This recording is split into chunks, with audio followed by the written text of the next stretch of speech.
আসসালামু আলাইকুম প্রিয় দর্শক, সবাইকে স্বাগত জানাচ্ছি আমার দেশ ইভেন্টসে। সঙ্গে আছি আমি তামান্না মিনহাজ। মুখোমুখি নাহিদ, আসিফ ও মির্জা ফখরুল। উত্তপ্ত হয়ে উঠেছে দেশের রাজনৈতিক অঙ্গন। পাল্টাপাল্টি মন্তব্যে সরগরম হয়ে উঠেছে আজকের সন্ধ্যা। প্রথম এটি ছোড়েন বিএনপি মহাসচিব মির্জা ফখরুল ইসলাম আলমগীর। তিনি নিরপেক্ষ সরকারের দাবি জানান গতকাল। এই বিষয়টিকে আরেকটি ১/১১ সরকার গঠনের ইঙ্গিত বলে মন্তব্য করেছেন অন্তর্বর্তী সরকারের উপদেষ্টা নাহিদ ইসলাম। আজ সন্ধ্যায় তার ভেরিফাইড ফেসবুক পোস্টে তিনি বলেন, বিএনপি কয়েকদিন আগে -2 আলোচনা করলেও এখন ক্ষমতায় যাওয়ার পথ সুগম করার জন্য নিরপেক্ষ সরকারের নামে আরেকটি ১/১১ সরকারের প্রস্তাব করেছে।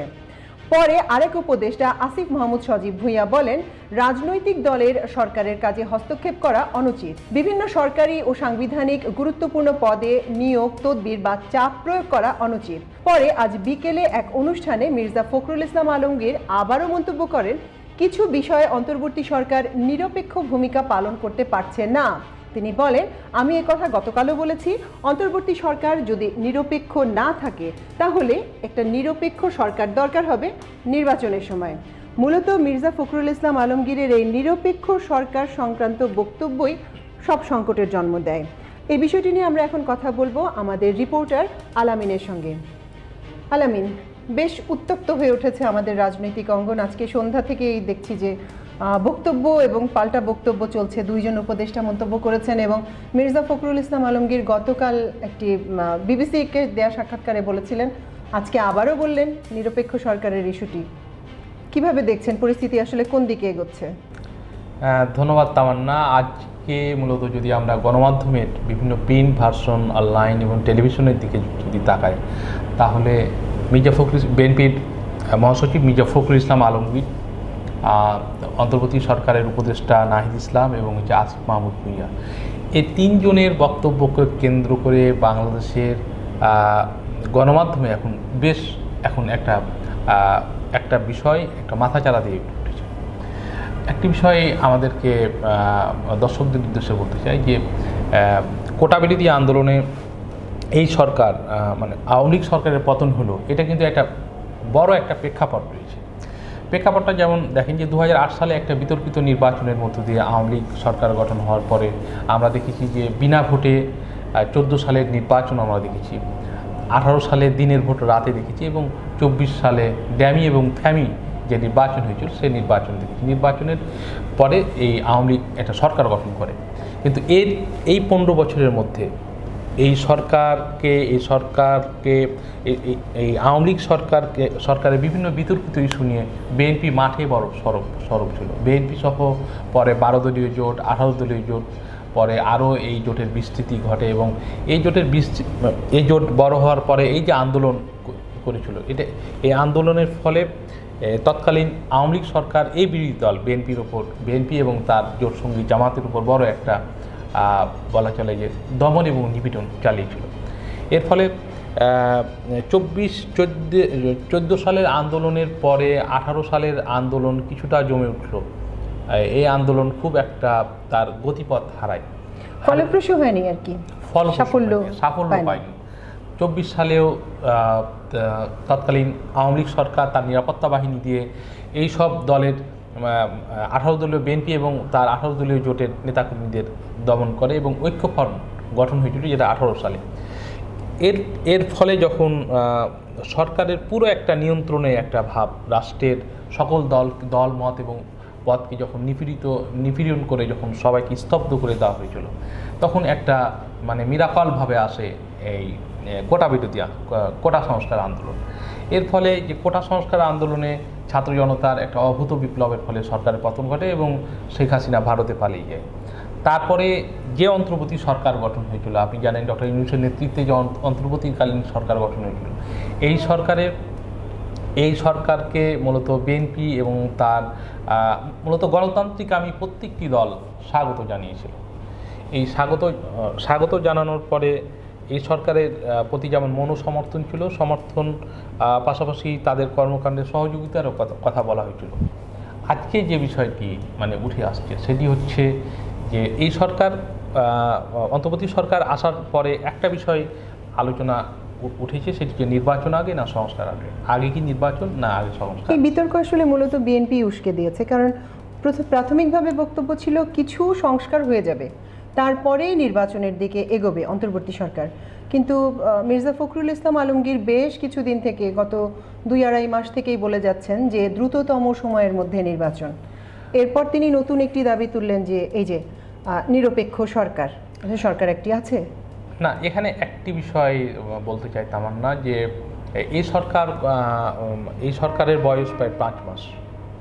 5 মাসে সরকার খুব বড় একটা সাফল্য যে দেখিয়েছে আমরা, এটি খুব একটা বলতে পারছি না। কারণ আপনি জানেন যে দ্রব্যমূল্যের ঊর্ধ্বগতি রয়েছে, আমাদের পত্রিকায় শিরোনাম হয়েছে, জনমানুষের শিরোনাম হয়েছে, IMF-এর চাপে এই কর বাড়ানো হয়েছে, দ্রব্যমূল্যের ঊর্ধ্বগতি, লোডশেডিং দেখা দিচ্ছে, যানজট দেখা দিচ্ছে, আইন শৃঙ্খলা পরিস্থিতির অবনতি ঘটছে, ট্রাফিকের সমস্যা রয়েছে। তো বিএনপির পক্ষ থেকে বারবার বলা হচ্ছে যে এখন বাংলাদেশে একটি দরকার নির্বাচিত সরকার। নির্বাচিত সরকার হলে, জনমানুষের সরকার হলে, পলিটিক্যাল সরকার হলে দ্রুত এই বিষয়গুলো সমাধান হবে। এবং আজকে মূলত একটি আলোচনা সভায় বিএনপির অত্যন্ত সজ্জন একজন ব্যক্তি, বিএনপির মহাসচিব মির্জা ফখরুল ইসলাম আলমগীর, তিনি বলেছেন যে এই সরকার কোনো কোনো ক্ষেত্রে ব্যর্থতার পরিচয় দিয়েছে। কোন ক্ষেত্রে তারা ব্যর্থ এটি কিন্তু তিনি বলেননি। তারপরেই মূলত আমরা দেখেছি যে নাহিদ ইসলাম তার ফেসবুক পোস্টের মাধ্যমে তিনি জানিয়েছেন, তিনি পুরনো কথার সব ইঙ্গিত দিয়েছেন, 1/11 সরকার এবং বিএনপির কী উদ্দেশ্য রয়েছে এই বিষয়গুলো তারা এনেছেন। তবে আমি মনে করি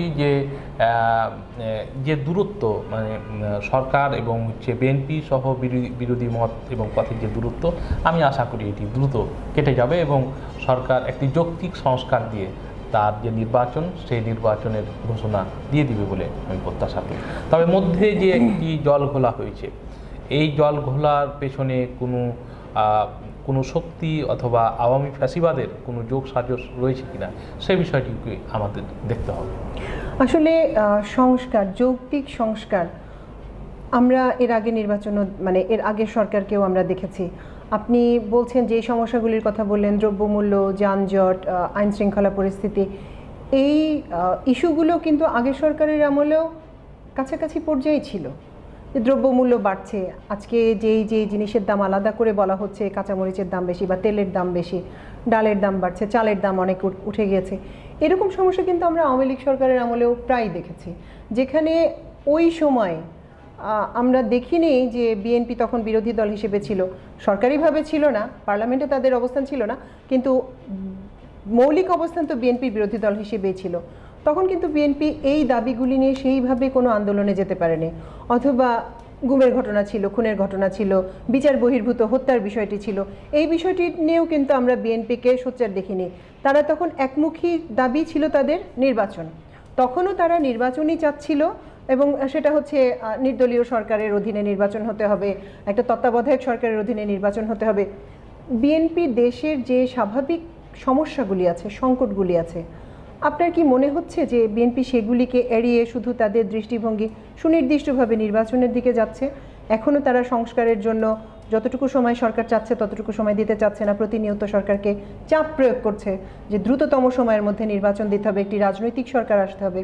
রাজনৈতিক সরকার তো অবশ্যই আসতে হবে, কিন্তু সংস্কারগুলিও তো জরুরি, না হলে আবার আমরা আরেকটি ফ্যাসিবাদকে আমন্ত্রণ করে নিয়ে আসবো। না, এখানে একটি বিষয় যে বিএনপি যে আন্দোলন করেনি, এটা খালি চোখে মোটা দাগে বলা যাচ্ছে না। বিএনপি প্রত্যেকটি ইস্যুতে সরব ছিল, কিন্তু যেভাবে মাঠেও তারা সক্রিয় ছিল, কিন্তু তৎকালীন নিরাপত্তা বাহিনী যদি আমরা হিস্ট্রিগুলো দেখি, অত্যন্ত অমানবিকভাবে, এটা কোনো রাজনৈতিক দলকে এমন নিপীড়ন করা হয় না। আমরা যদি পার্শ্ববর্তী দেশ ভারত বা নেপালে দেখি, সেখানেও গণতান্ত্রিক বিভিন্ন প্রতিষ্ঠান এবং দলমত তারা নিজেদের আন্দোলন, নিজেদের বিভিন্ন দাবি দাওয়া নিয়ে আন্দোলন করে, কিন্তু সেখানে বাংলাদেশে যেভাবে আইন শৃঙ্খলা বাহিনী দিয়ে বিরোধী দল এবং মতের উপর ক্র্যাকডাউন করা হয়েছে, সেভাবে করা হয়নি। আর বিএনপির যে দাবিটি এখন হচ্ছে, সেটি হচ্ছে যে গত 15 বছর ধরে যারা আমরা নতুন প্রজন্ম বা যারা 15 বছর আগে যারা ভোটার হয়েছে, তারা সুষ্ঠুভাবে ভোট দিতে পারেনি। এবং আপনি দেখেছেন যে গত তিনটি নির্বাচনে মাইকিং করেও ভোটার আনা যাচ্ছে না। মসজিদের মাইকিং করা হয়েছে যে আপনারা ভোট দিতে আসুন, ভোট দিতে আসুন, কেউ ভোট দিতে যায়নি। এ কারণে এখানে একটা গণতান্ত্রিক একটা সংকট এখানে রয়েছে। সংকটটা এমন যে বিএনপির এখন ধারণা যে বাংলাদেশে এই মুহূর্তে যদি একটি গণতান্ত্রিক সরকার আসে এবং জনগণের ভোটে নির্বাচিত, তাহলে বিদ্যমান যে সংকটগুলো রয়েছে এগুলো দ্রুত কেটে যাবে। সরকারের কঠোর অবস্থান ছিল, আওয়ামী লীগ সরকারের বিরোধী দলের বিষয় কোথাওই দাঁড়াতে দিত না, পুলিশ পিটিয়ে সরিয়ে ফেলতো, এটা বরাবর শুরু থেকে আমরা দেখে আসছি। এবং পরে তো মানে গুম হয়েছে, হত্যা করা হয়েছে, তাদের কারাগারে আটক করা হয়েছে। কিন্তু যদি আপনি আরেকটু এগিয়ে দেখতে যান, গত জুলাইয়ের আন্দোলন যখন শুরু হলো, সরকার কিন্তু একই পদ্ধতিতে অথবা ওর চেয়েও খারাপভাবে শক্তি প্রয়োগ করে এই আন্দোলনটা দমানোর চেষ্টা করেছিল। কিন্তু তারপরও তারা ওই যে একটা খুবই বিখ্যাত মন্তব্য হয়ে গিয়েছে না, একটা গুলি করি একটাই পড়ে, বাকিটি যায় না, একটাই যায়, বাকিটি যায় না, সব দাঁড়ায় থেকে যায়।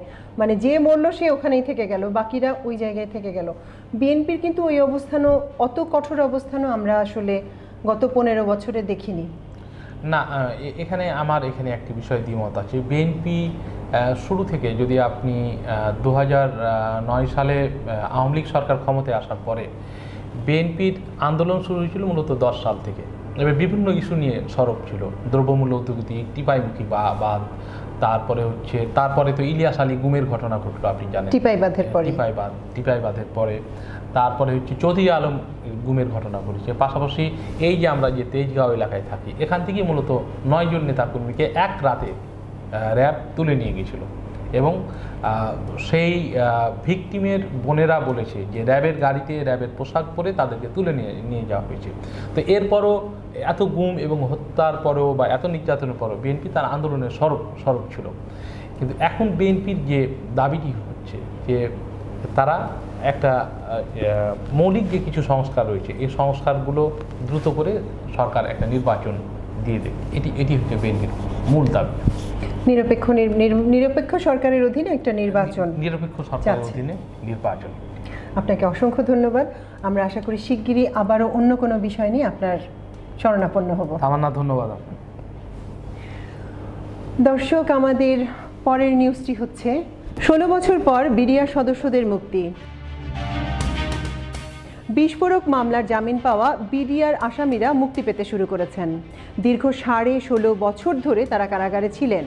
বৃহস্পতিবার সকাল থেকে গাজীপুরের কাশিমপুর কেন্দ্রীয় কারাগারের বিভিন্ন ইউনিটে থাকা 126 জন বন্দীকে মুক্তি দেওয়া শুরু হয়।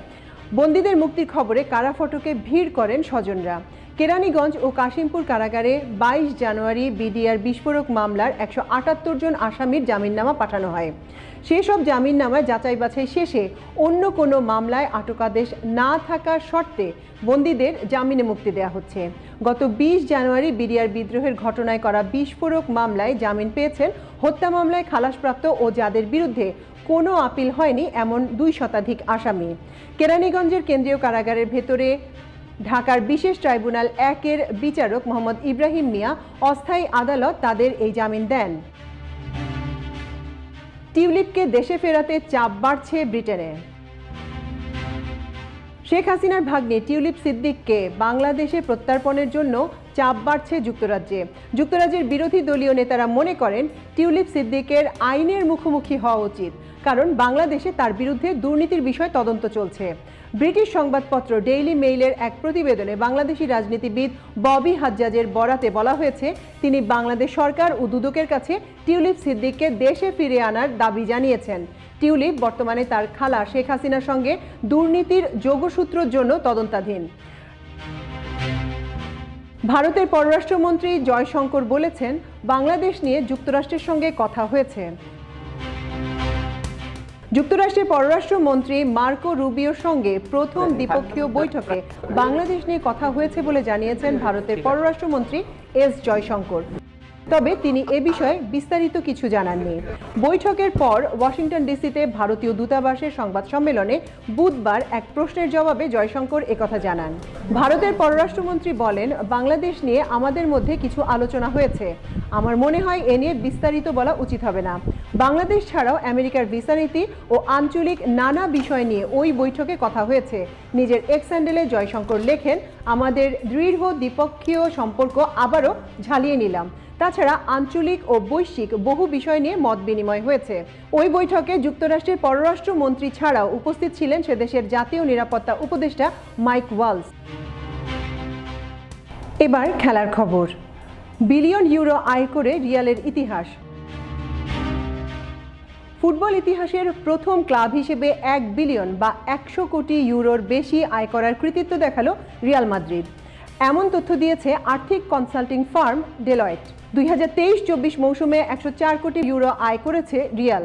বাংলাদেশি মুদ্রায় এর পরিমাণ প্রায় ১৩,৩১৪ কোটি টাকা। তালিকায় ২-এ আছে ম্যান সিটি। ৮৩ কোটি ৮০ লাখ ইউরো আয় করেছে ইংলিশ প্রিমিয়ার লিগের ডিফেন্ডিং চ্যাম্পিয়নরা। ৮০ কোটি ৬ লাখ ইউরো আয় করে ৩-এ অবস্থান করছে পিএসজি। তার পরের স্থানটি আছে ম্যান ইউর দখলে। ৭৭ কোটি ১০ লাখ ইউরো আয় করেছে ইংল্যান্ডের সফলতম ক্লাবটি।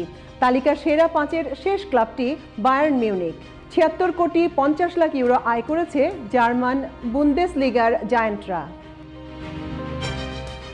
প্রিয় দর্শক, আজ আমাদের আয়োজন ছিল এই পর্যন্তই। কাল আবার একই সময় একই চ্যানেলে আপনাদের সঙ্গে দেখা হবে। সেই পর্যন্ত আল্লাহ আপনাদের ভালো রাখুন, সুস্থ রাখুন আর পড়ুন আমার দেশ। অনেক ধন্যবাদ। আল্লাহ হাফেজ।